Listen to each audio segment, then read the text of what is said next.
मोदीन अब्दुल शेख व वसीम हुसेन शेख राहणार थोरला हिरण्यवस्ती सोलापूर यांना सोलापूर येथील जिल्हा व सत्र न्यायाधीश श्री वाय राणे यांनी रक्कम रुपये 50,000च्या जात मुचलक्यावर अटकपूर्व जामीन मंजूर केला।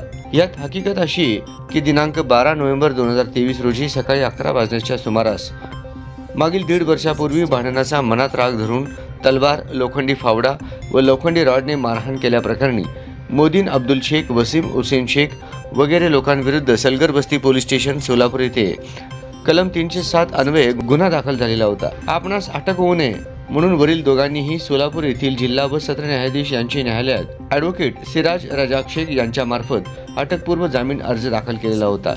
अर्जाच्या सुनावणीवेळी ॲडव्होकेट सिराज रजाक शेख यांनी मांडलेला युक्तिवाद व उच्च न्यायालयाचे दाखल केलेले न्यायनिवाडे ग्राह्य धरून न्यायालयाने वरील दोघांचा अंतरिम अटकपूर्व जामीन मंजूर केला। यात अर्जदार तर्फे advocate Razak N Shaikh, advocate Ismail N Shaikh, advocate Siraj Shaikh तर सरकारतर्फे ॲडव्होकेट माधुरी देशपांडे यांनी काम पाहिले। तलवारीने प्राणघातक हल्ला केल्याप्रकरणी आरोपीस अटकपूर्व जामीन मंजूर। यातील हकीकत अशी की दिनांक 12 नोव्हेंबर 2023 रोजी सकाळी 11 वाजण्याच्या सुमारास मागील 2 वर्षापूर्वी झालेल्या भांडणाचा राग मनात धरून यातील आरोपी यांनी तलवार, लोखंडी रॉड, लोखंडी फावड्याने यातील फिर्यादी यास मारहाण केल्याप्रकरणी भादवी कलम 307 प्रमाणे सलगरवस्ती पोलीस स्टेशन येथे गुन्हा नोंद झाला होता।